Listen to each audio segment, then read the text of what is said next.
What's going on, everybody? Welcome to the TEPS podcast. And we got a very special guest tonight. We're going to get right into hey, weird delay stuff here. Sorry. We're already starting out with some technical issues, but joining me tonight is a new friend of mine, Chuckie G. Chuckie, how's it going tonight? It's going good, man. I'm telling you, I was so into the beginning of the show because I like the music at the beginning. It's like, and I'm getting into it. And I'm like, oh crap, he's gonna come on. I'm gonna have to start talking, because I was just totally into the music and then the way it flips over to the beginning. So, very cool, man. Very cool. I'm doing good, man. I've gotten over the evil flu. That's good. 6 days of evilness, coughing stuff out that I didn't even know that could be in the human body. So yeah, I'm good now. I'm good. Good. Yeah, it's so weird. I'm getting some weird monitor feedback tonight. I've never had that on this either. So, guys, I apologize if I seem a little distracted, only because I got some weird echo coming back through my speakers. And I don't like wearing headphones when I do my podcast. I actually have everything coming through my speakers. Mm-hmm. And normally I don't have any issues, but I'm getting this weird delay like monitor where the show is coming back through. So that's really weird. I don't normally have that. But anyways, all right.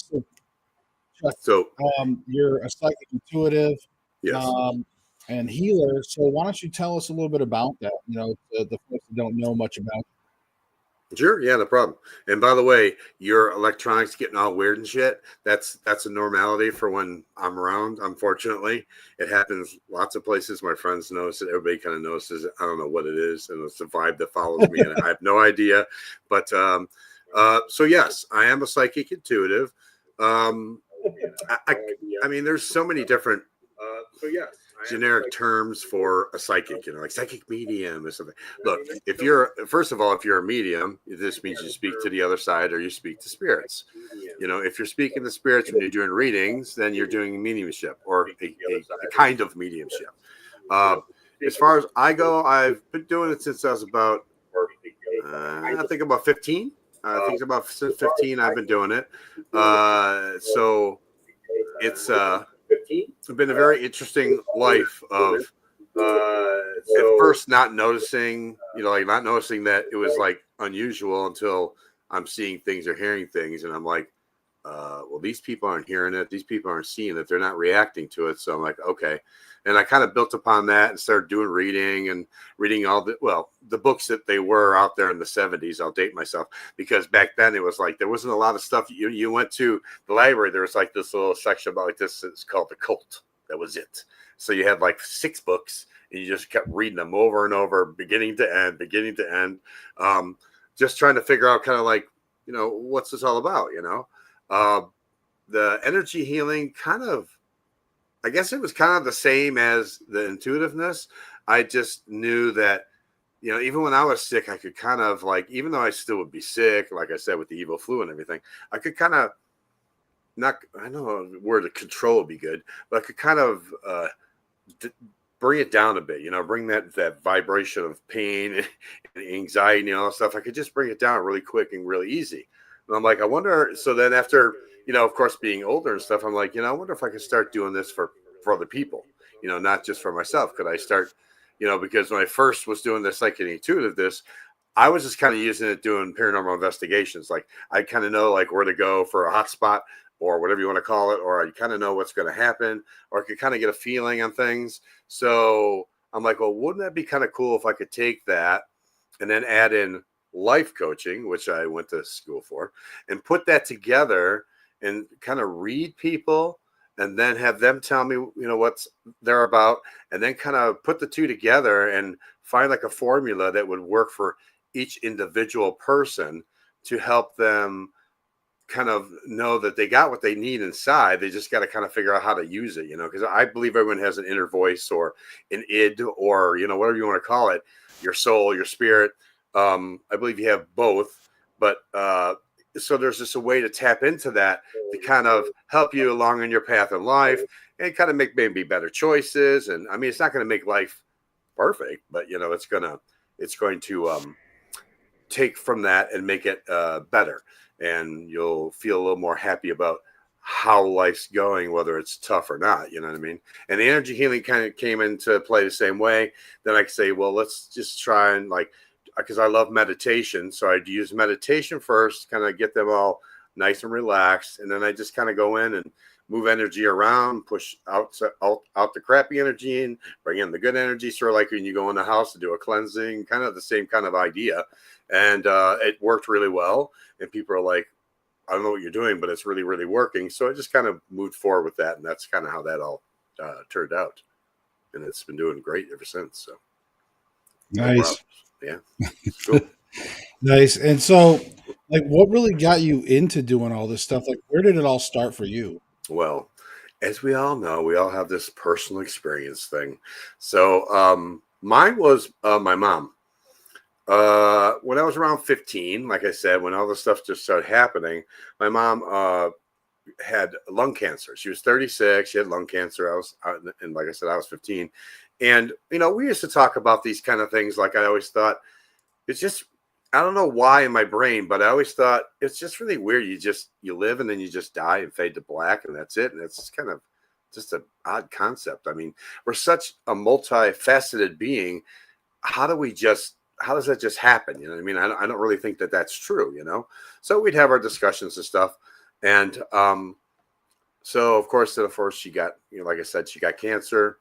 And I watched her kind of go through that. And, we're talking the 70s. They didn't really have a lot for cancer people. So she really roughed it. And she passed. So then I remember like a couple weeks later, it was just like 2 weeks later. I was walking back from a friend's house. It's daytime. It's not nighttime or anything like spooky, creepy.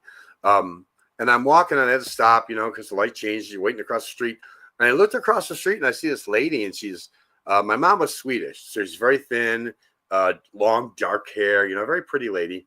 Of course, when she passed, because of all the water pills and everything else, she's kind of bloated, didn't have much hair left. It was really a sad thing to watch. I look and I'm like, wow, that lady looks just like my mom. I mean, like spitting image, man. And I'm looking at her, and then all of a sudden I see her look up, and then she smiles at me and winks. And I'm like, holy shit, that's my mother. I'm like just frozen. Like right. Everything around me is like, like where you get that blurred shots and and you're like, and you can't hear anything. And I'm like, this is really crazy. Right. And I look at her, and I smile, and she smiled again. And then a car, like in the movies, car goes by, she's gone. So I'm like, holy crap. Like it was really hard for my brain to kind of concept it all. But then I knew when I saw that was her way of coming back to say, you're on the right track. What you believe is not far-fetched. What you do and what you sense and what you feel, it's okay. So just go with it, And then about a week later, I'm like thinking, well, still a little bit like, because I'm a very logical person. So I'm like, I believe it, but I'm still a little confused. And then I remember sitting in my house watching TV, and I heard like walking in my kitchen. Now, this is how this works. My mom was, before she passed, my dad would try to feed her. She'd be in the kitchen, tile floor. She'd be pacing because she couldn't really eat because it was really painful. So, and I would be upstairs, and I was awake because I'm just a very empathic person. So I really felt for it. So I would hear all this and feel really bad about it. So I knew that kind of what they went through. So here I am sitting here watching TV, and then I start hearing walking in the kitchen. I mean, just like I heard, I'm like, all right. So I get up and I go to the kitchen because I know my dad's out. My brothers are upstairs sleeping. So everything's locked up. I'm the only one that's awake. So I go into the kitchen, I flip the light on. Of course, there's nothing. And then I realize in my brain that my dad had carpeted the kitchen after she passed. He put some carpeting in or whatever. So I'm like, well, there's no way I could have heard the walking on the floor like that because it was, so to me, it was like, wow, that was kind of like an echo in time of something that just had occurred. So the energy somehow it held it within this kitchen. And then for some reason, maybe I was thinking about her or I don't know. I can't really remember. And that's when it kind of like tapped into that. So after that, I was like, okay, no more. I'm not going to question anything except for how's it work? You know what I mean? Like, how can you get it to repeat? You know what I mean? That was my thing. It's like, always like, I just want to know how to repeat it, like what what steps do you need? You know, barometric pressure and temperature and time of day and the cloud settings and the moon settings and the, you know, all that crap, you know? And I'm like, there's got to be some kind of a formula that kind of at least sets the stage for it, you know? Right. And so ever since then, I've just kind of like been just pile driving through. Of course, like I said, when I first got into it, you know, there was no paranormal shows. There was no lots of cool, flashy equipment. You know, it's basically a cassette player, a camera, a pad of paper, a pen, and a flashlight. That was it. Yeah. So, yeah. And then, so when did you, I guess my question would be like also is when did you get to a point when, or did you get to a point when you found yourself in a situation that you were uncomfortable or even possibly scared or something? Like, was there like a moment where just like, holy crap, I'm into something pretty big here? It's funny because people always ask you, so do you get scared? And I'm like, well, I don't, I get excited. So I guess scared, excited at the same time is kind of a thing. Because basically, I remember the first time I got touched, and I think that was when I touched and then hearing my voice in my ear. That was probably the first time on an investigation where I'm in pitch black and I feel someone poke me. I mean, literally poke me with their finger. And I'm like, what the hell just happened? You know? And then I'm flashed. I got a flashlight. I'm moving around. There's nobody there. And then next thing you know, I hear out of my right ear, literally a disembodied voice, not an EVP or anything. I just hear Chuck, and I can feel like, I don't know how, it's really weird, but I could feel like the breath on my face, and I was like, okay, that really kind of like, then all of a sudden, you know, my goosebumps got all like crazy and stuff, and then my the fact that I usually work off, like, I know when something's happening or going on because my body gets so full of goosebumps. I mean, literally, if you're with me, you'll see. I mean, it's like not goosebumps. It's like literally my whole body's like charged up. So yeah, I would say that was probably one of the first investigations where that stuff happened. That really kind of like got my heart pumping. Definitely.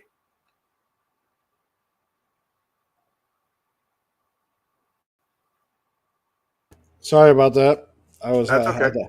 I was trying to get my headphones on because I've had this delay. I have a weird delay feedback looping back, monitoring through, and it's still doing it through here. So it's really annoying to like hear delayed audio over top of us talking. So yeah, sorry about that. So see, that's all your fault. I'm gonna blame you. I know. I'm sorry. No, I'm just kidding. Spirits, knock it off, man. Help Josh out. Would you just get rid of that crap? I know, and like usually, like I'm pretty well protected with all that stuff. So. Okay. So I guess one thing I always like to ask you too is where do you see the paranormal industry right now, and like I guess maybe kind of talk a little bit about back in the day, like we like to say, back in the day, run around in the dark, and then also like present, and then what do you see toward the future? You know, what?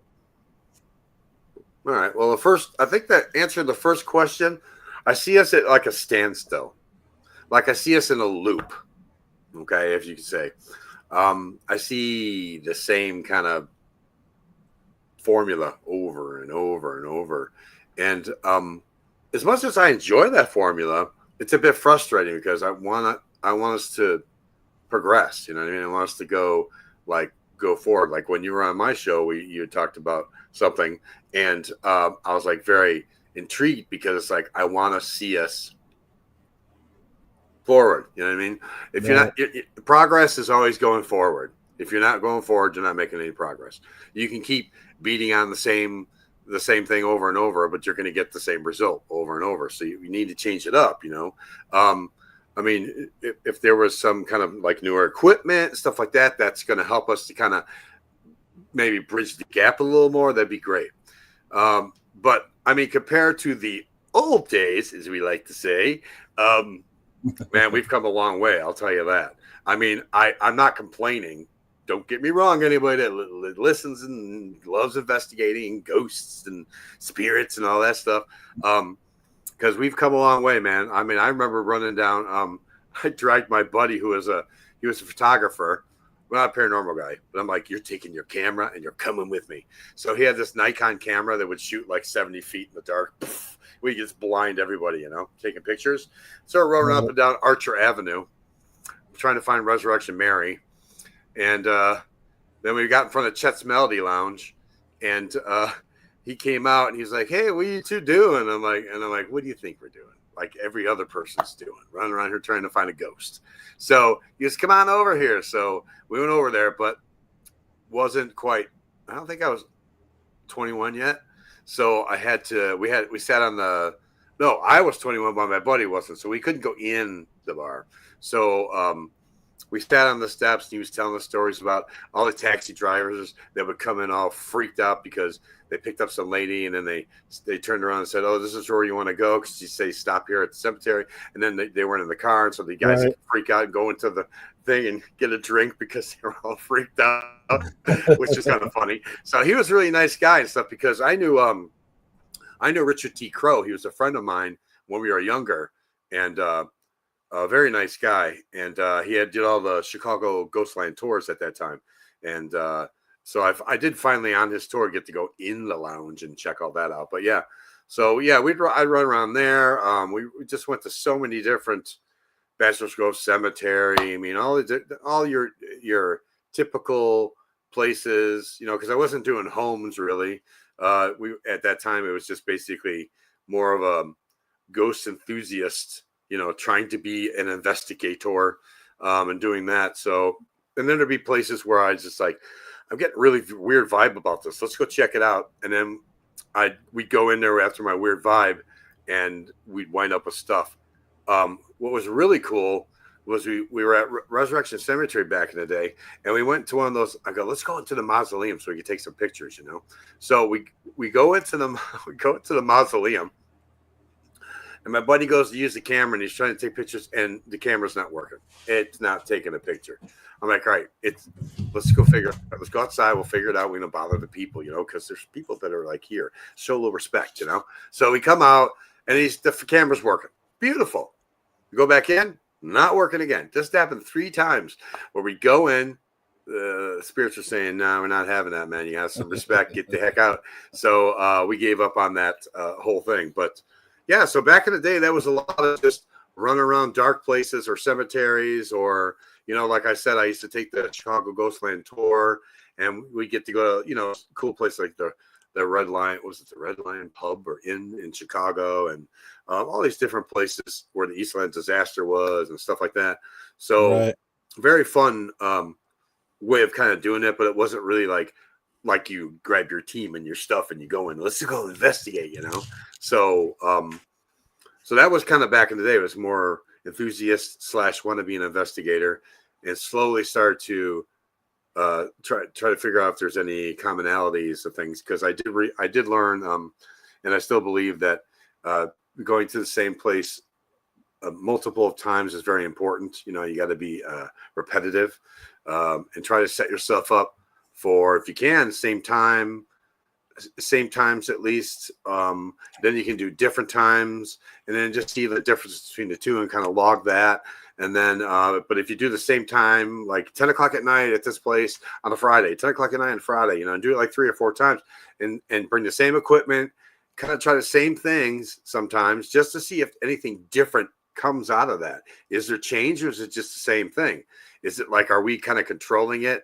Because I believe that us as individuals, we have our own energy, of course, that's inside of us, which eventually when we pass comes on the outside of us. And that's what we're kind of investigating. We're trying to tap into that. So to me, it's like, all right, well, there's the human element. There's definitely the human element because as a psychic intuitive, our energy as a human inside of us, this is my own opinion with what I feel and how I read people, it's very heavy.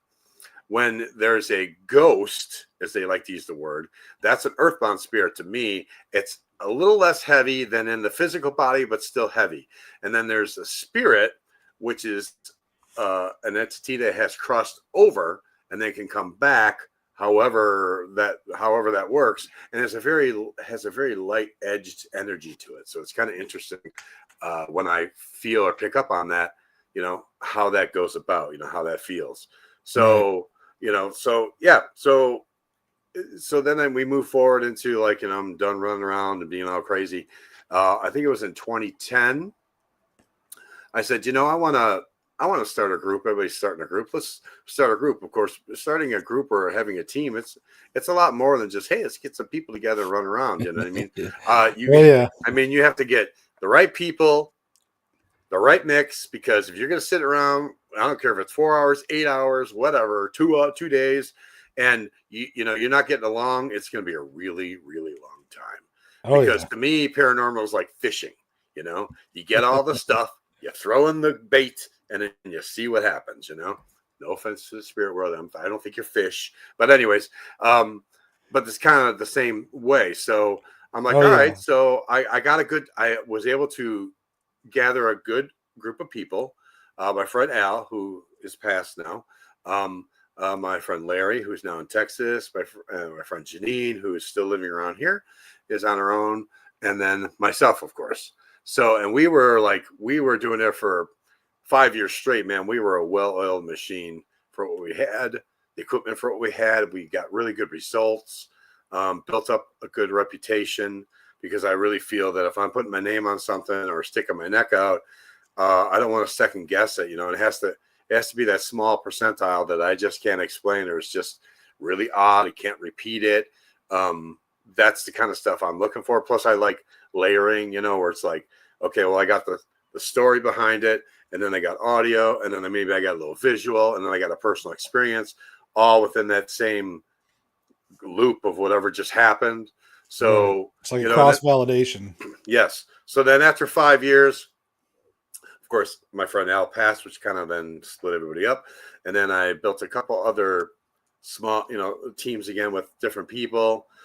Recently, as of now, In the Dark Investigations, which was basically a play on words, because we always thought, it has to always be in the dark. So it's like, hey, that's a great name for a group. So that's how we wound up naming it In the Dark Investigations, because that's not true.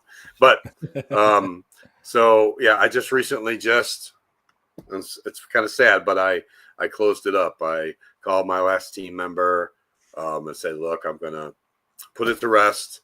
Just going to do things as Chuckie G, the Paranormal Explorer.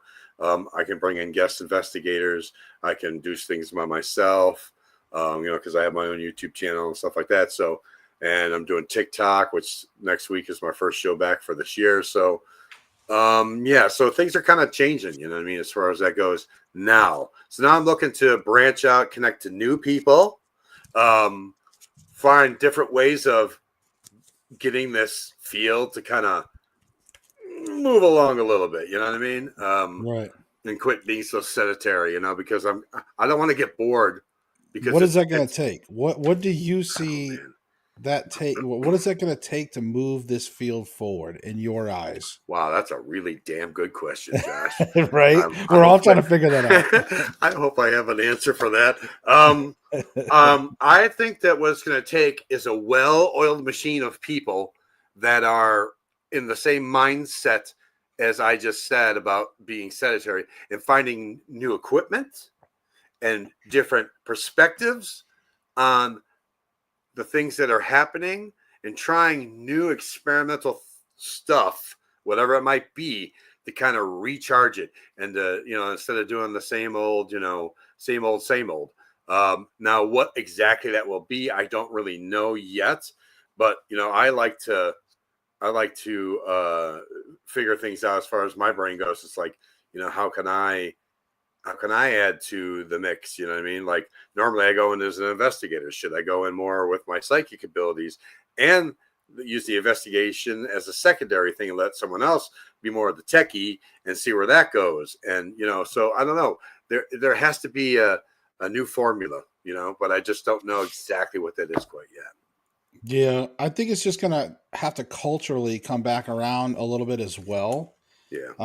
I think there could be some help, depending on how things shape here over this year with the paranormal. Mm-hmm. And if things happen the way they may happen over the next year, I think it's potential that we can have a culture shift again, and people can start kind of thinking about paranormal again and saying, "Hey, so I don't I'm not sure if more experiments. I think always that's going to be the quest, right? I think Mhm. we're all going to try to find new experiments and new things to do. They're taking little desk bells and making them into $300 gadgets, Yes, online to sell. Like they're doing all kinds of stuff. Pretty soon we're going to have pencil sharpeners that are I don't know what I know. they're I gonna, agree. I they're agree. Yes. gonna from Ghost Stop's going to put out Yep. the pair of pencil sharpener. Sorry, Ghost Stop, if you're No, watching, when I saw the they're gonna do it now. when I Pair of saw the pencil. bell, that really ticked me off because I'm like, I used the bell, but it was like $2 from the local store. You know what I mean? It wasn't like an Right. electronic thing. You know what I mean? But then they mounted on it. Yeah. Anyways. I'm like, dude, you know what? You're making me pay for that one. Not Yeah. happening. Yeah. Sorry. So but I'm not exactly convinced that more because I think that there's been a lot of fancy contraptions and things like that, and I think for the most part, people they're intrigued by them a little bit, Hmm. but I don't think it draws them in too much. And then they just kind of like, a lot of it ends up being kind of gimmicky, Yeah. and they'll use it in combination with like word apps, sound banks, and stuff, and then it just really cheapens everything. Hmm. And people are just like, and so I don't know if that, but I think that culturally we have to get to where it's cool to like it. Just like with anything, like we had our time when, back in the day, I love saying that, you can have, you had all of your classic horror movies. We're Hmm. talking, your Dracula, your werewolf, your mummy, all the old Yeah. stuff. Creature Okay. features. Yep. Hmm. All the black and white, all the old stuff. Then eventually they started coming back around. Yeah. And then you even had your run of zombies, your Dawn of the Dead stuff or whatever. You'd have that. And then zombies went away. And then pretty soon vampires came back, werewolves came Hmm. back. Everything sort of keeps making the rounds. Well, sure. And so I think paranormal is that right now, I think we're in between cycles culturally. I think that's Hmm. going to come back around at some Hmm. point, and we'll be able to people say, "Hey, ghosts are cool again," and they're going to Yeah. want to get into ghost hunting, and they're going to look at the people that just find them intriguing. And I think, Hmm. like you said, the right group of people. Right. Not only is that important when you're out there in the field and even off camera because you spend a lot of time with your team. Hmm. I have like team meetings with like my team comes over on the weekends sometimes. We spend Saturdays and we're not even investigating. We're doing additional training. We're talking Yeah. about stuff where Hmm. I got a big whiteboard that's like I call it the war board. Yeah. And it's got a bunch of investigation locations, filming locations. It's got all kinds of stuff on there. Yeah. I'm looking at it like you guys can see it. I Wow, can't show that's it to so you because nice. it's secret, but Gosh. uh, but the point is that we'll come over, we'll discuss things, we'll discuss Hmm. locations if anything's added. We just have some fun, like and of course we always try to have fun when they're over. We'll do training and Sure. open up sessions and things like that. Sometimes we'll go live and just Hmm. mess around, do live sessions at my house, Yeah. whatever, Yeah. dowsing rod sessions, things like that, So anyways, I want to throw out a fun question while we're like in the middle of this. Sure. Because so God forbid one day, of course, we're all going to pass away, like you said it before. Right. Um, so if I'm out ghost hunting and I see you as a ghost, Mhm. what outfit are you wearing? What is your ghost outfit? My ghost outfit will be the same outfit I wear all the time. My friends all make fun of it. As you can see, I wear sleeveless shirts. That's how I live, in sleeveless shirts. So you would see me in a sleeveless shirt and probably a pair of jeans. That's how it would be, just like all chillaxed. You know what I mean? I'd have all my hair grown up because I hate shaving. So I'd look like this, you know what I mean? Kind of scraggly. Hopefully, I think I'd want to have a little more hair though, like in the '70s, where it was a little longer and brown and everything. But that's pretty much how you'd see me. And I'd be just have the same kind of guy going, "Hey, what's up, man? What's going on? Guess what's on this side over here?" You know what I mean? That'd be me. 100%. Ironically, I'm a little opposite. Like when I was on when I was on your show with Cheryl, Yes. but it was audio, but like literally, I was sporting a thick goatee, but it was driving me crazy so much, and it was punishment. I wore it as punishment for like a month because I had gained some weight back from December. I had lost like 90 pounds, and then I had like gained some back in December. So I punished myself with a goatee. Now I'm back, and I'm starting to lose weight again. So I'm like, I'm shaving it. And plus, that's where all my grays are. I've been fortunate that my hair is still, but I have a ton of gray with my chin. So I'm like, nah, like I shave it. That shaves a few years off me. So it just drives me crazy. I don't know how you do it. I have respect for it. It's called being lazy, sir. I know, but I have that laziness in me too, and that you would think I'd have a freaking beard. Well, after a while, there'll come a time where I just go, I can't take it anymore, and then I go, and then I go to work, and everybody looks at me like, there's something different about him, but we're really not sure what it quite is. When I used to shave this all off back in the other jobs, I'd shave it off. I'd come in and go, "Hey, did you get a haircut?" It's like, what are you talking about? Did I get a haircut? I just shaved my face. So I never understood that connection. The same as if I dyed my hair, which I tried to dye it brown. My daughter said, never do that again because it looks like a toupee, like a fake head. So, but I get the same response. Hey, did you get a haircut? It's like, no, man, my hair's brown, for crying out loud. It was gray, now it's brown, and you think I got a haircut. Yeah. I mean, I don't mind growing old gracefully. I really don't. It's just like, it's easy for me. Say, it really Josh. was. Yeah, right. But it really was driving me crazy. So it wasn't just about the grays, like because I wore it for like a month and I didn't care about that. But really, it's like it just drives me crazy, and I can't grow the sides very much. Side things, yeah. I have a tough time. That's right. You got them beautiful brown locks, buddy. Don't you worry about it. Don't you worry about it.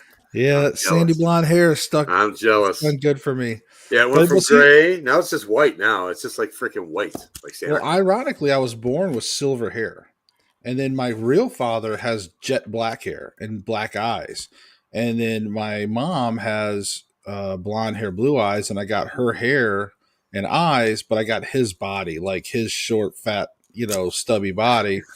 So, like, great. But at least I got the blonde hair, blue eyes, I guess, and then it's kind of stayed kind of like a sandy blonde, But and thank God, like I said, then the grays. And I noticed even with my real father, the last time I seen him in like, I don't know, 2010 or something, I don't remember when it was, but he, I did notice that he had like he's patchy gray, like he still had a lot of black hair, but he had like a patch of gray, stuff like that. So obviously, like I got like a patch, like right here on my chin, and so I'm following that. But in any case, I wanted to ask about the ghost outfit. I like to ask that.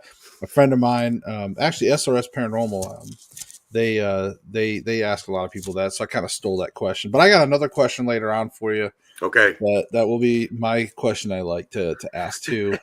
Okay, no problem. Okay, let's get into some juicy stuff too. Let's talk about the industry and let's talk about fakers.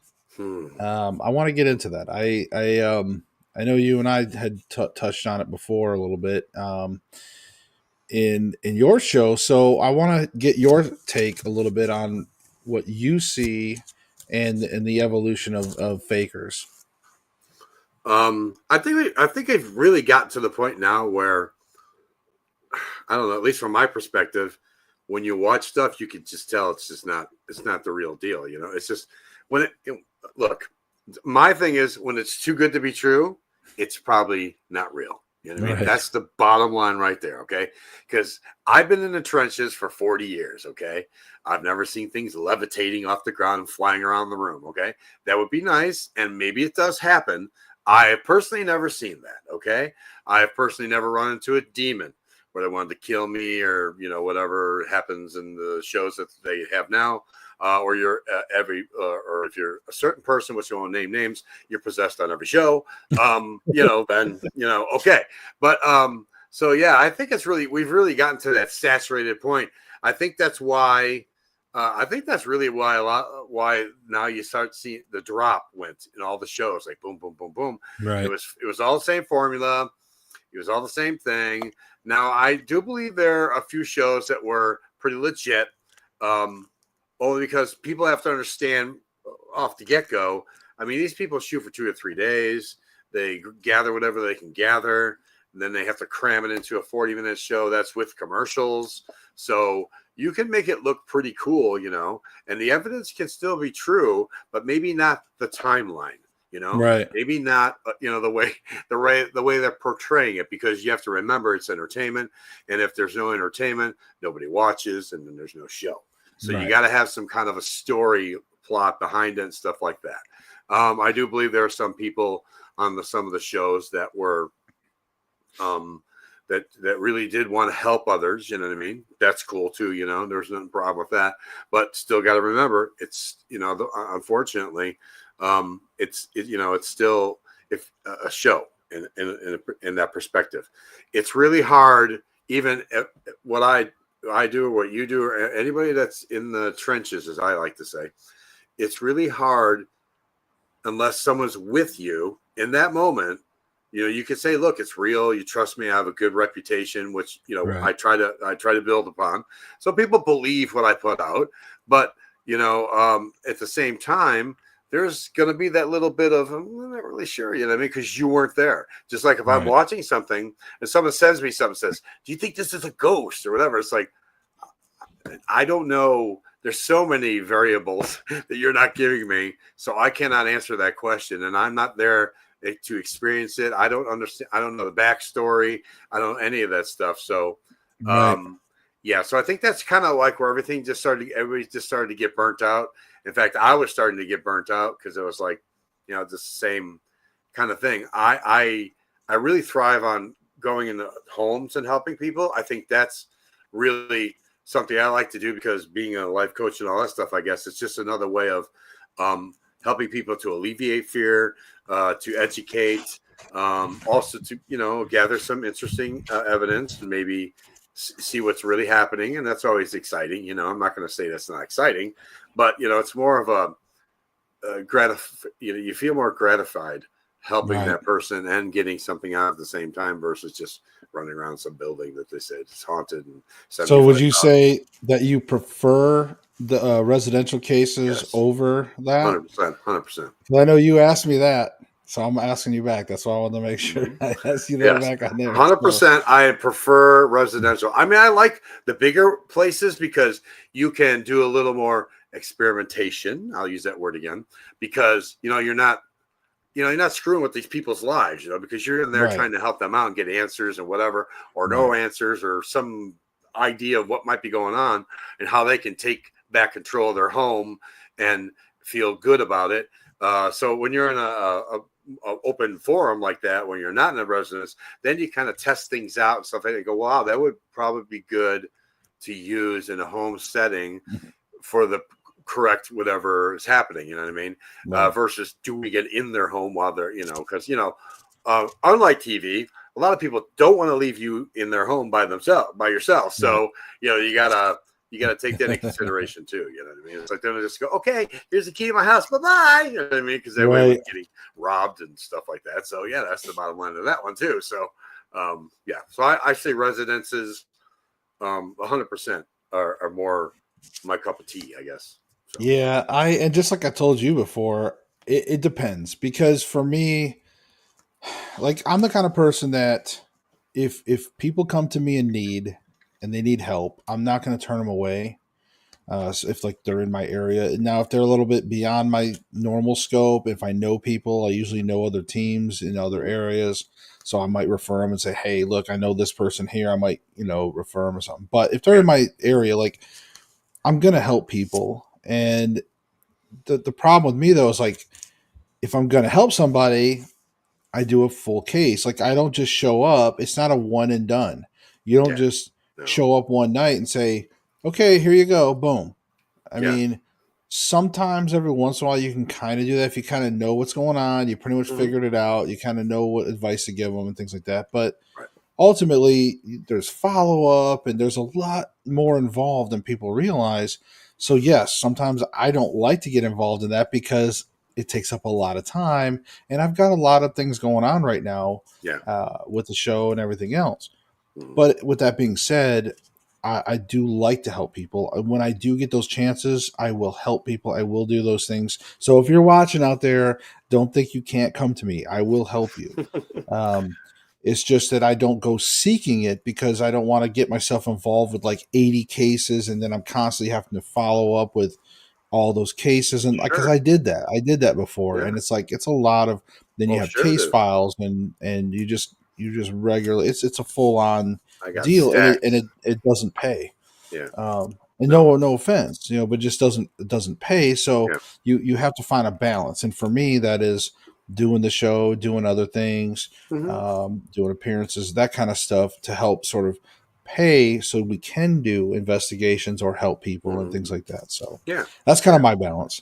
No, that's Um, good. I agree with you. I mean, I still, like I said, it's not like I don't like the bigger venues or anything like that because I still like to do them. I think they're fun, especially if you get the right uh, uh, amount of people and stuff. But I do understand where you're coming from as far as the time allotted to put into that, because especially if you got a team too, you got to make sure of not just the paranormal aspect, the safety aspect. I mean, there's so many different things, you don't want to walk into somebody's house they're crazy, and you know what I mean, and you stuck your team in the middle of this burning fire, you know what I mean. So you got to make sure that all that is taken care of as well. So I think it's a long process when you do a are you residence. on the East Coast? Uh, Me, no, Yeah. Chicago. So Oh, okay, yeah. Well, I didn't know. Chicago. I wasn't going to narrow it down too much. I didn't know if you Okay, wanted to. But no, yeah, I've been to Chicago a few Chicago times area. Yeah, because I originally am from south of Detroit. I used to go to Chicago every once in a while, and yeah, back when it was Sears Tower, and like yeah. go up there, visit the city. Um, Yeah, I'm in a but cow town now, but yeah, that's where I was born and raised. So okay, yeah. I wonder. Yeah, I should. I'm just going to put it out there, but I'll invite you to Waverly Hills. You need to come this early spring or early summer. yeah. Hmm. Probably, I think we're looking at June potential time frame, Hmm. and we're going to be looking at doing a Waverly's. We're going to film, Hmm. um, and it's going to be two teams because we're going to split the cost. It's like Waverly Hills is very expensive. Yes, I know. I don't like to do a lot of big box locations. I prefer abandoned places that are like maybe homes or maybe some small businesses, but things that aren't generally, a tourist attraction anymore. Like Right. just things that are off the beaten path, Hmm. a little more intimate that way. I really like that. Like that's my, but every once in a while, when you have new team members, they're like, can we go to Waverly? Can we go to Penhurst? Can we do some Yeah. of these things? Yeah. Like, okay, we'll work those in too. So Interesting. we are looking at planning a Waverly Hmm. trip. So you're welcome to potentially meet us there if you'd like to, and we can always get together with the details on that. But that's if you ever want to. Okay. I'd love to have you out and do something in real life. That'd be pretty fun Yeah, they would be.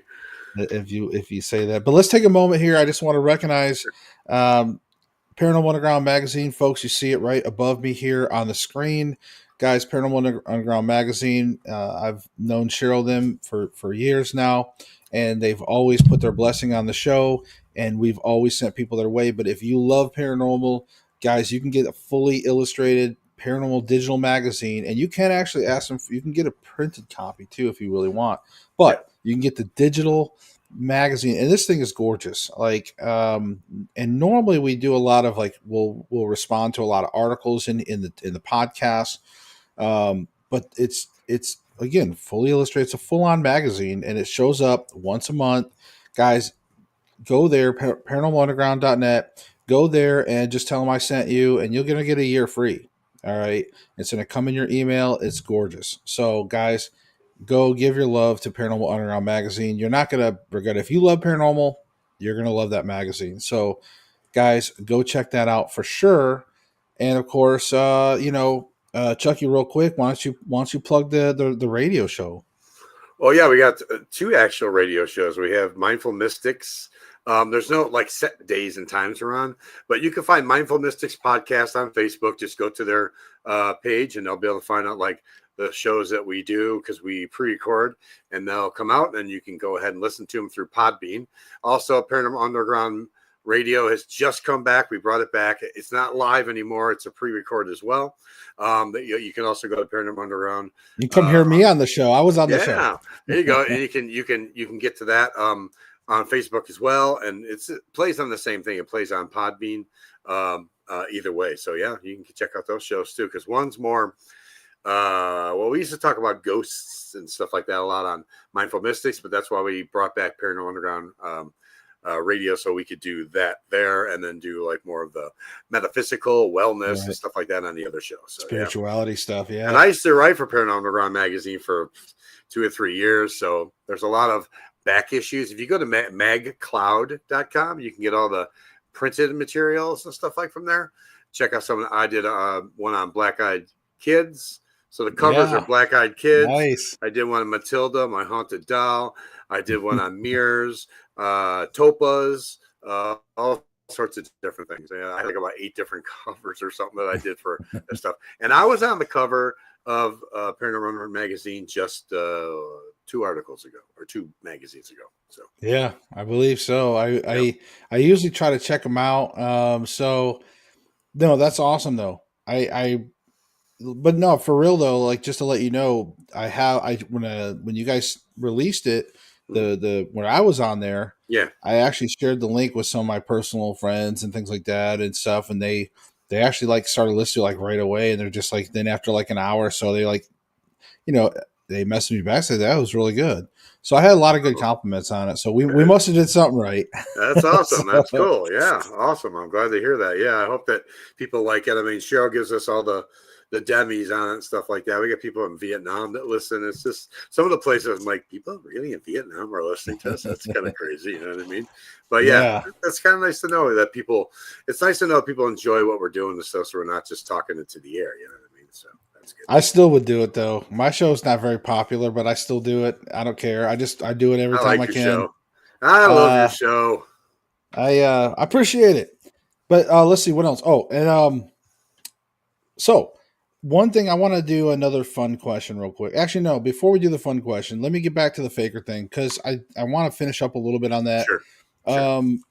One thing I wanted to add to that, like, because I know it was in my head. Yes. And is with faking, one thing that I am appreciative for, but I also wonder if it also kind of killed the business, was the debunking channels.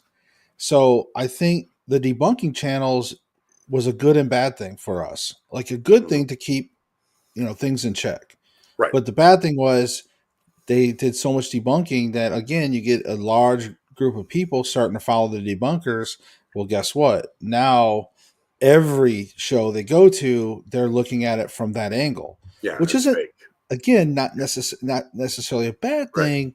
But when you have something like myself, I have a legitimate show. I don't fake. Like I tell my team members, I don't care. I want the tension of the episode to come in through the music and the scary situations that people look through our lens going, oh my God, they're going into that place, or oh my God. And then like, if something happens, or if we do get some commotion or noise, it doesn't necessarily mean paranormal, but but we're not going to have like fake, we're not going to fake stuff and then try to be like, oh my God, this happened, and use those type of quick cuts and strings and all that crap. There's a lot of tricks. But it makes it look bad for other people. So I wonder if the debunking channels like the World of Mr. Gray, The Shape, things like that, if that's also kind of hurt industry. What are your thoughts on that? I think so, because you have there's a difference between being have skepticism about something and being a skeptic about something, because to me a skeptic is someone that doesn't matter what it is, it's fake, doesn't matter, don't care, don't give me any information, it's just fake. being having some skepticism about something is okay, because like you said, that's healthy. You're kind of looking at both sides of the fence and then weighing it out to how you see what's being portrayed, or what you feel to your own individuality might be real, because everybody has their own opinion, you know what I mean? Right. So I think that going like all the way in on debunking is just as bad as going all the way in on faking everything to get viewers on a paranormal show, because there's plenty of that going around. There was one on TikTok that I saw was like just ridiculous. It's like giant creatures with red eyes. I'm like, oh, come on, seriously, really? We're watching like an old beep horror movie is what's happening here. So, yeah, I think it's the same kind of, whenever you lean way into one side of anything, and don't like leave an opening for possibilities of other things, then yeah, you're pretty much harming. You're harming it. It's like, even like a scientist. A scientist will never say equivocally that's impossible. They always leave that 1%. You know what I mean? Because it's entirely possible that could happen. Right. So I think that kind of like screws things up a bit. Yeah, I mean, and I do like some of the debunking channels because they do keep it honest for the most part. But I have a couple times, like, I've reached out to a few of them. Like, I know the shape a little bit, like not know him, but like he actually lives like an hour away, maybe at that. I passed through his town a few times, and like I know who he is. Like, I've messaged him. We've been in contact, like, behind the scenes a little bit, and he's kind of came on the show a little bit. But the point is that a couple times, like, he'll pick a few teams that I feel like are decent, but like he'll pick a few situations where it's like you're really sort of speculating of like how you could fake it. You're not necessarily proving that they faked it. So, not exactly a fan of that. I would rather, like, if you find a video and you see like clear lines. Yeah. Oh, we got the train going by. Yeah, sorry, that's the Hinkley train. That's all right. If you got the if you clearly see like if it's a static cam shot and you can see where there's feathering from CG, where they feather out and stuff. Like, if you point that out, like, I have no problems with showing hard evidence. Like, if you find or if you find evidence of quick cuts, strings, and you can show that, hey, you're calling them out. That's fine. But if you're in a situation where, like, well, there could be this and there could be this, this is what this could be happening. I don't think that's fair, because that's not, because you're sort of like publicly convicting them. And so I think you have to have that balance. And I've had that discussion with some of the, at least two of the debunkers for sure. And, we're sort of, they kind of agree with me until they do another video. And then I'm like, well, so much for that, but they got to get their click stuff too. So that's how they get their views and stuff like that. So that's not a fair assumption of what's really happening. You know what I mean? You're doing the exact same thing. You're beating up the other people for doing on the other end of the fence. So I just find that crazy. You know what I mean? What's going on, Vandris? Yeah. That makes no sense. You know what I mean? So, I mean, hey, if you don't want to believe, that's fine. Look, I'm a psychic. Okay. And back in the day, man, I'll tell you, if I had a nickel for every time someone rolled their eyes, I'd be a millionaire right now, But it's like, I look at it this way. Look, you believe or you don't believe. Right. I will do my best to show you what I can do. I will not pretend. I will not fake. And then you're left with whatever. If you think it's assumption or whatever, but that's your prerogative. You know what I mean? I feel everyone's free to believe what they want to believe. But when someone starts browbeating you just because because it angers them, or they're upset, or it's not their viewpoint or whatever, then I have a problem with that. So. Well, and now I do want to dive into the psychic part of you next time you're on. Sure, because I wanted to save a lot of that. I wanted to talk to you a lot about your ghost hunting side and that type of side of you.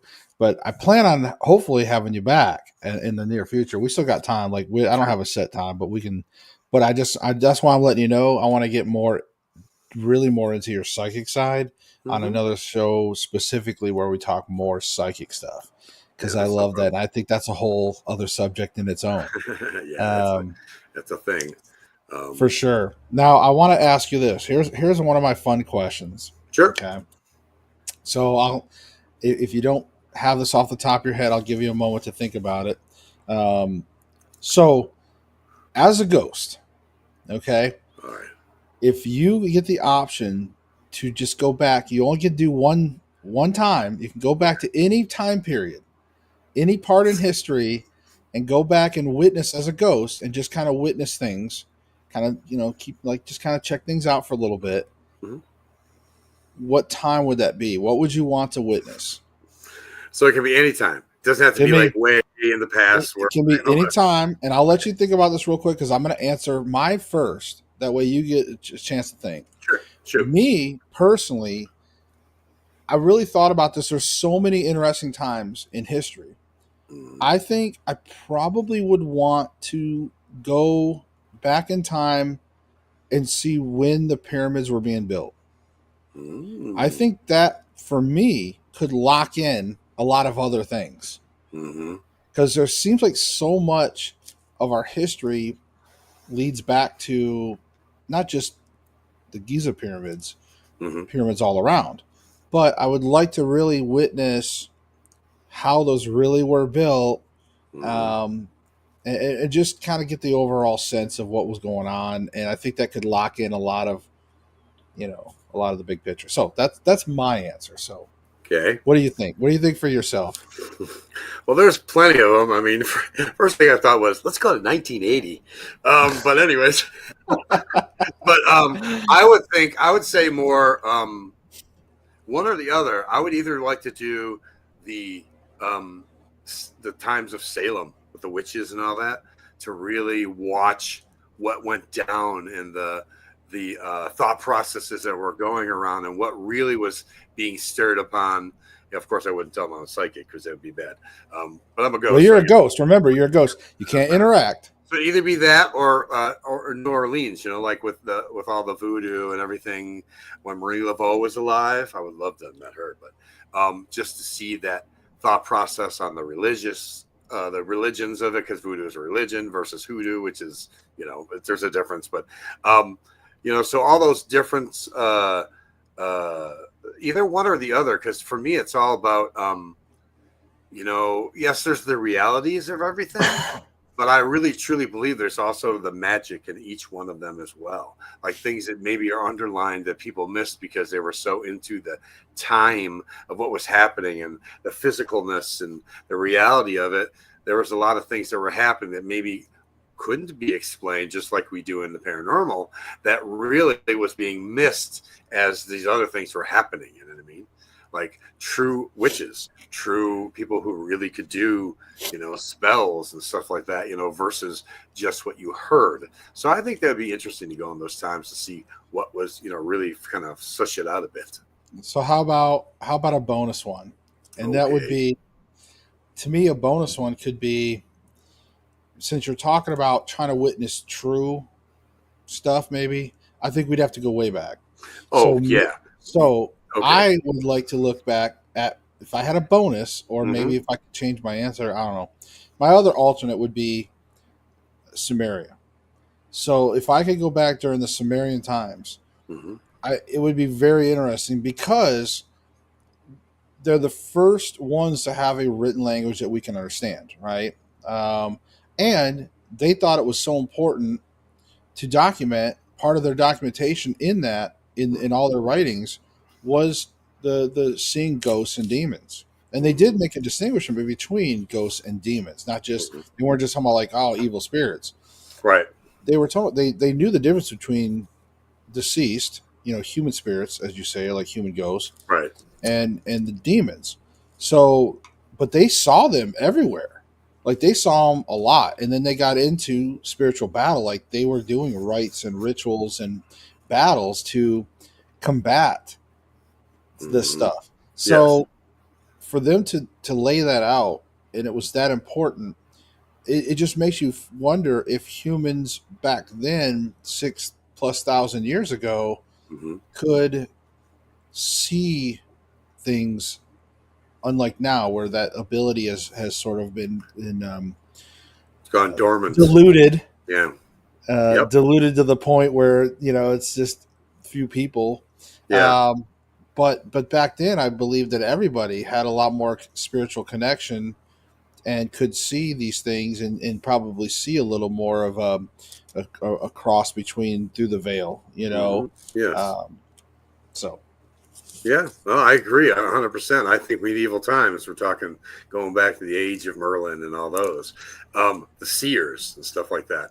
I think that there was a lot of true abilities within those times, where it was all very, humanity was very raw. Everything was very raw. And right, I think that there were a lot of people that the seers could really actually connect and see to things that were really going to happen, basically a psychic in training, you know what I mean, and could right, actually do the things that we hear about, because to me, psychic abilities, like as far as I'm concerned, it's just picking up on the energy around us that's here on our planet, that everyone exudes, that it's sort of like, you learn how to read that and how to feel that and how to kind of let it just push you and take you to certain areas, where you're not, where you totally believe, yeah, this can happen. This is exactly how this works. Once you give yourself to that, once you have that openness to that, there's just a difference in how that all that stuff moves and stuff. It's kind of fascinating, actually. So, well, Vanderus said in the comments, he said aliens. aliens are cool, of course. Extraterrestrial, man. Look, when we're talking paranormal, are we always talking to deceased spirits of human beings? No, sometimes we could be talking to extraterrestrials that have passed. They don't live forever either. Maybe we're talking to elementals, things that have never been human, but they're energy in themselves. Dude, Um, I came across, not to interrupt you, but like okay. I came across an elemental at Halesbar Dam, Mm-hmm. and like on the dowsing rods. Like I had an elemental communicate on the dowsing rods, but Sure. it was odd. Like I had never had this before, and I don't think I have footage of it because I was helping out another investigation team. It was Yeah. before it was like their turn before me, but Right. I was helping them, Mm-hmm. but like the dowsing rods was like I never like it was weird. They were like one would be like kind of vibrate more, Mm-hmm. but it Yeah. wouldn't. It like the way it communicated was odd. It was just different, Well, it's because really they're different. pure energy. Yeah, they're pure energy. They're like, I remember going on someone's property once, and they had a border where it was all like a mini woods going across. And I remember going back there, and I went with a couple of people, and they all brought K2s, and I started trying to connect to the elemental because I could see the face of it in the trees. Oh yeah, we talk about all sorts of different things that could be. But what it was is the face started to move outwards away from the actual trees, where the people were Right. seeing it going, what the hell? I have like one of those shirts where it's like the tree man, that face or whatever. And literally that's what we're looking at. And all of a sudden, all the K2s, they were putting them around me, all were just pegged. We're in the middle of nowhere. It's all pegging. Right. They're like, what the hell are you doing? I go, I don't know. It's just connecting to me, and I'm connecting to it. So it was kind of like that same thing, like no speech, just an understanding, I suppose. And that energy was just so palpable, that sometimes when we're doing cases and we run into something that someone says, oh, that's a demon, could be an elemental. Now, why would you say that? And I'd say, well, because if you expect an elemental to act in the same way a human being does, since it has never been a human being, doesn't know how to be a human being, Right. then that's a mistake on your part, because it could, I get lashed out, I get scratched, or whatever. Well, maybe that's just the way their energy is so palpable. Maybe that's just what happens, and it's not an intentional viciousness or maliciousness to it. It's just their way of communication or whatever. You know what I mean? So I mean, there's just so Right. many different ways you could think of this stuff. I could go on forever. So Oh yeah. No, I mean, hey, like that's awesome though. And as far as like the aliens thing, I mean that could be an entire show in itself. So I guess you have to Yeah, look at um how you believe in the aliens. Some people say that right now are what are we seeing in the skies with UFOs? Now, obviously, you could get in a whole discussion about this, but sure. my point is there's a lot of things that people are also speculating. Like, look, just because they look like they could be physical aircraft does not necessarily mean that they are what we think they are. Right. Some people believe they could even be, some type of spiritual type of beings, Yes. Sure. Or like the organic. way we would perceive like an angel or fallen angel or something Yes. like that. Hmm.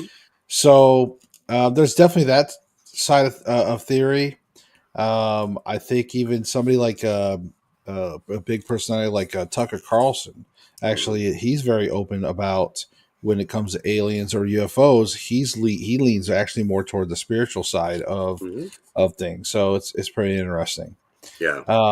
So what side do you kind of lean on? Do you have a side that you lean on, or are you just open to when it comes to aliens? When it comes to aliens, I'm kind of open to all the aspects you just spoke about. I think there are I think there are extraterrestrials in themselves, like what you would think is just a different kind of humanoid species. I do believe in that, but I Right. also do believe, since I believe in angels and spirit guides and all that stuff because I speak to them all the time, I understand there's different kinds of energies as well. You know what I mean? And I even believe that human energy, after we move on, since I don't use the word die, since we move on, we can change our aspect of that energy and become a different species in itself. So that's a whole new discussion right there, where we Right. go from being a human being's energy into a spirit guide, which is a whole different thing, where we connect with the spirit, the spiritual side of things, whether it's God, the universe, a great mystery, I don't know, whatever you want to call it, and Right. it morphs us into something else that we want to be, so we can then still connect to the humanity of the world and help people. So I believe in all the different aspects. I think there are different categories for all that. I think there's many, many, many different choices in place. Yeah, and it really seems like too, and this is something I alluded to in my book, was when we talk about the spirit body, and the spirit body nestled with the soul, Hmm. and because we're physical, spirit body, and soul, Hmm. and the spirit body is what I always tell people is it seems as if the spirit body is almost like our cellular network to like our earth cell network to the spiritual world. Hmm. This is what keeps us bound spiritually to the earth network. Hmm. When we move on, as you say, and again, according to various scriptures, God separates that spirit body and that soul. And of course, if you're good, you move on and you get a new spirit body, what they call like a heavenly spirit body. But Hmm. in my opinion, like that would be like what you're talking about, the equivalent of now you're plugged into the next level network, right? This is going to connect you to that higher network of the Right. spiritual network, which will allow you to not only exist in the spiritual realm, but now you can Hmm. also exist still in the earthly realm, Hmm. because only recently in the last, I don't know, year and a half, I discovered I had a spirit guide named Sean. Hmm. And come to find out, Sean, of course, from what I understand, you get different spirit guides through your life. And this is Yes. just through my communication with him. And he wasn't always my spirit guide. He's Hmm. not going to always be my spirit guide, but for Correct. now he is. Correct. And he was a human. He was a human. I deduced that he's from Ireland. Hmm. We weren't related, and we're not related, and we didn't know each other in the past. So it's like, in my mind, like, again, I don't know the rules. I'm just going by what I learned from him. But Hmm. again, maybe I'm lied to. Who knows? But if if you want to believe, Hmm. then you could just say, hey, so far this is kind of what it seems like, and it does seem to line up with the stuff I've learned over the Sure. last year, the several Sure. years. Yeah. Well, it's like. that would make sense, you know? And so it was almost like confirmation of some of the things I learned. And I'm like, oh, okay, this makes sense.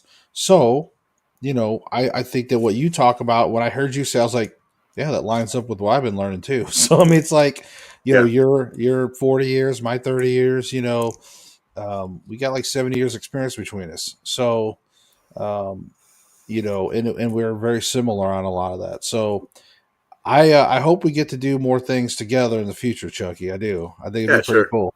That'd be You pretty know, fun. we'll have to. But we'll kind of start to try to wrap things up. I guess, you know, Sure. we can go on for however long on this show. Oh, So, yeah, I could go forever, but you know. but yeah, there's life. You know, I I know. I got. gotta get up at 4 in the morning for work. Woohoo! Oh, geez, that's Yeah. horrible. Yeah. Well, you know, I get off early, so it pays. That's good. So I guess the last thing would be is tell everybody where they can find you, like all your social networks and what you got going on coming up. Okay. Well, we can't really do too much Facebook because, you know, I got hacked and they killed all my stuff on there. So we'll just move right past that. But I am on Instagram as Chuckie G 1960. You can also find me on TikTok. I do a show about every 2 weeks on Friday from 9 to 10 Central. Next Friday will be my first show back since then. I'm a very person who's into like haunted artifacts and stuff. I love that kind of stuff. I love like experimenting and testing with it. So I have some flooring coming from a place of a murder suicide. So it's coming to me. So we're going to do some testing with that on the show if it gets here in time on TikTok. And you can just go to @Chuckie G 1960. You can find me there. If you go to YouTube, it's Chuckie G, the Paranormal Explorer. And of course, we've already talked about the radio shows and stuff like that. So, and then also, if you just want to find out about me in particular, just go to chuckieg.net. And of course, that's CHUCKIEG.net. So there you go. That's all my stuff. Awesome. And did you write a book? No. You got to write a book, man. I have, all right, check this out. I have 5 chapters that I wrote about how I came into my psychic abilities, you know, what they meant to me and all that.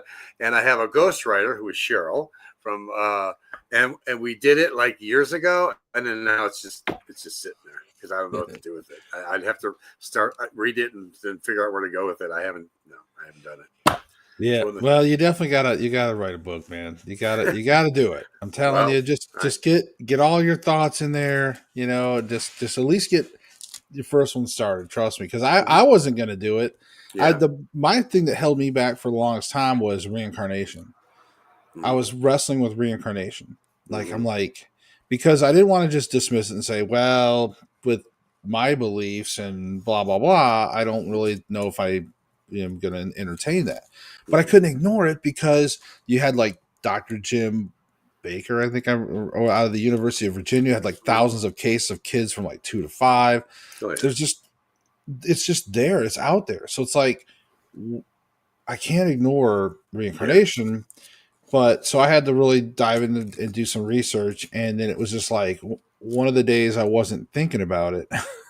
Well, I watched a TV show and it was about reincarnation. And there was a particular case.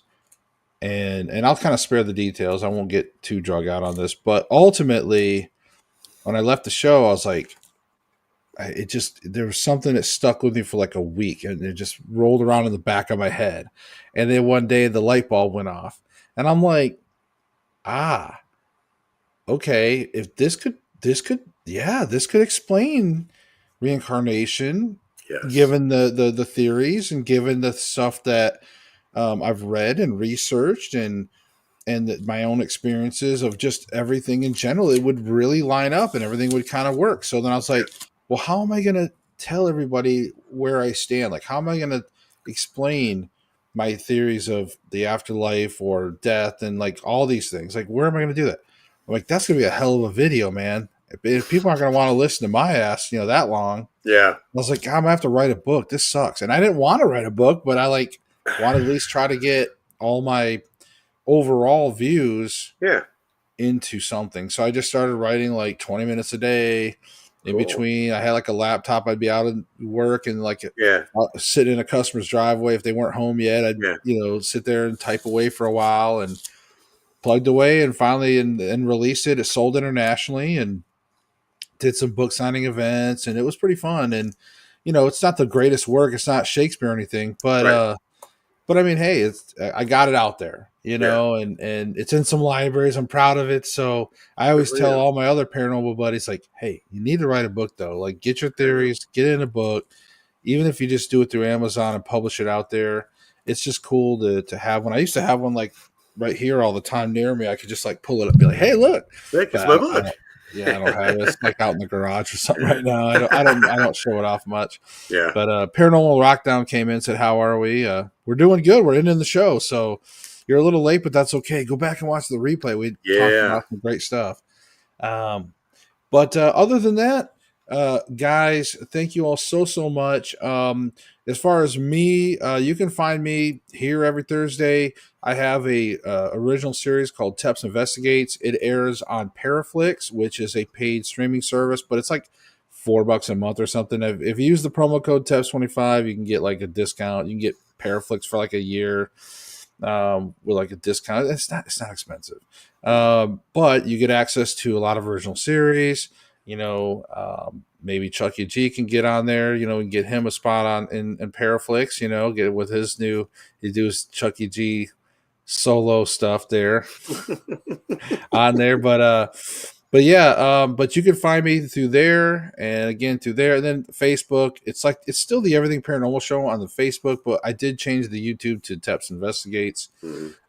So just to kind of reflect the show, and that's kind of the direction, the branding that I've been going towards, just the Teps Investigates, and everybody calls me Teps all the time now, so it's become an actual almost name for me. So, but in any case, guys, thank you all so much for joining.